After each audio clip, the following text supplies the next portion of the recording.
नमस्कार and welcome to white spots India. I hope आप कुछ बढ़िया ही कर रहे होगे। भारत को एक अहम चीज पर ध्यान देना होगा, वो है अपनी बॉर्डर्स।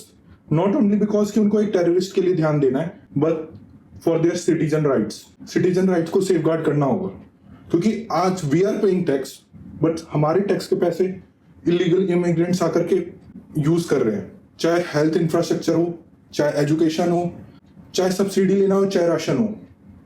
नॉट ओनली दिस, वो फेक आईडी बना करके वो आपके लीडर्स को भी वो चुन रहे हैं आपकी कंट्रीज में घुस करके। एज पर वर्ल्ड पॉपुलेशन सर्वे 1.5 से 2 करोड़ लोग इंडिया में एज ए इलीगल इमिग्रेंट्स हैं। आप सोच सकते हो कि आपका पैसा है, आपके हक का पैसा है, जो सुख सुविधा आपको मिलनी चाहिए वो कोई और आकर के आपकी जगह पे ले रहा हो।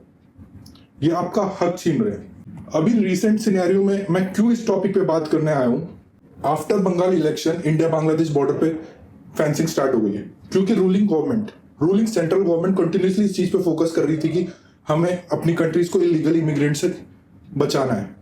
अराउंड 27 किलोमीटर ऑफ लैंड अभी बीएसएफ को ट्रांसफर कर दिया गया है इनिशियल स्टेज में, जिसमें कि वो सिलीगुड़ी कॉरिडोर पे फेंसिंग स्टार्ट करेंगे, वहां पे अपना पोस्ट बिल्ड करेंगे। अब सिलीगुड़ी कॉरिडोर हमारे लिए इंपॉर्टेंट क्यों है ये जान लो। सिलीगुड़ी कॉरिडोर को हम चिकन नेक कहते हैं। ये लेंथ में तो 60 to 80 किलोमीटर लॉन्ग है, बट इसकी विड्थ 20 to 25 किलोमीटर की है बस।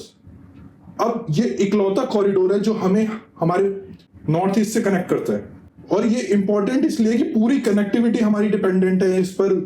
नॉर्थ ईस्ट से हमें अगर कोई सामान पहुंचाना है, कोई ट्रांसपोर्टेशन का, या उनकी नीड्स पूरी करनी है, तो ये इकलौता कॉरिडोर है। और यही कॉरिडोर पे हमेशा चाइना और बांग्लादेश की नजर भी रहती है। और नजर इसलिए रहती है क्योंकि बांग्लादेश इस चीज पे हमेशा क्लेम करता है कि पूरा नॉर्थ ईस्ट उनका है। वेस्ट बंगाल का आगे 45 डेज का ये प्लान है कि वो प्रॉपर पूरी लैंड बीएसएफ को ट्रांसफर कर दे फॉर बॉर्डर फेंसिंग। आपको ये बता दूं मैं कि वेस्ट बंगाल बांग्लादेश के साथ 2217 किलोमीटर की लैंड शेयर करता है, बॉर्डर शेयर करता है, सॉरी। उसमें से करंट 1648 के अराउंड किलोमीटर की बॉर्डर प्रॉपरली फेंस हो रखी है। जो बची 569 किलोमीटर की बॉर्डर है, इस पे विवाद चल रहा था कंटिन्यूसली, जिसमें टीएमसी डिले करते जा रही थी। अभी जैसे ही न्यू गवर्नमेंट बनी, उन्होंने इस पर तुरंत एक्शन लिया। इमीडिएटली नेक्स्ट डे ही जो न्यू सीएम बने, उन्होंने इस पे साइन कर दिया कि 456 किलोमीटर की लैंड जो फिजिबल है उस पर तो हम प्रॉपर फेंसिंग कर देंगे, जो रेस्ट बचा है उस पर हम या तो स्नेक या क्रोकोडाइल छोड़ देंगे, क्योंकि वो एक प्रॉपर मार्श लैंड है, उस पर कोई प्रॉपर फेंसिंग नहीं हो सकती है। अभी अमित शाह जी ने भी अपने इंटरव्यू में कहा कि हम स्मार्ट बॉर्डर प्रोजेक्ट पे काम कर रहे हैं to safeguard us from Pakistan and Bangladesh borders. बात सही है कि पाकिस्तान तो उधर से टेररिस्ट भेज रहा है, लेकिन बांग्लादेश के इलीगल इमिग्रेंट्स भी हमारे लिए उतनी परेशानी है। हमारी कंट्री हमेशा ये सोचती है कि हम एक बायलैटरल टॉक से इलीगल इमिग्रेंट्स को डिपोर्ट करें, और लेकिन सामने से बांग्लादेश कभी रेडी नहीं है इस टॉपिक पे बात करने के लिए।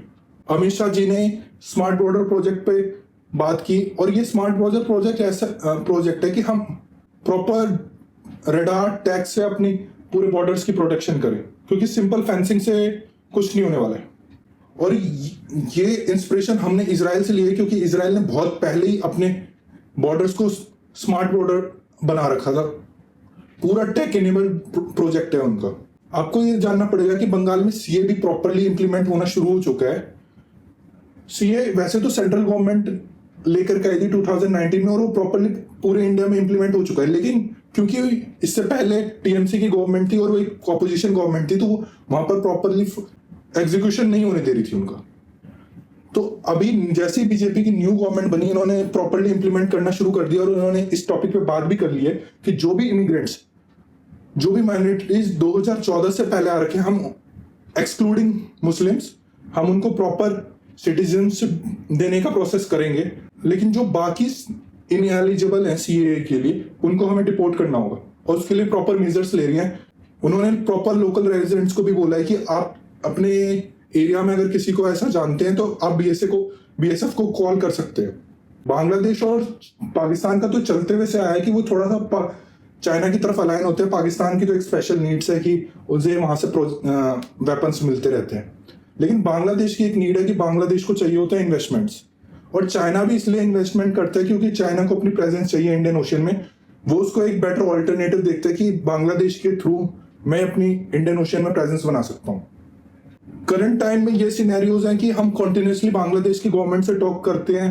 देखना ये होगा कि इन इलीगल इमिग्रेंट्स को जो रूलिंग गवर्नमेंट है वो कैसे बाहर निकालती है। अगर सीए को आप जानोगे तो बेसिकली ये 2019 में जो बीजेपी गवर्नमेंट थी वो लेकर के आई थी कि 2014 से पहले जितने भी माइनॉरिटीज इंडिया में आए हैं एक्सक्लूडिंग मुस्लिम्स, उनको हम सिटीजनशिप देंगे। रेजिडेंस रिक्वायरमेंट 11 ईयर्स से कम करके 5 ईयर्स कर दिया है अभी फिलहाल में।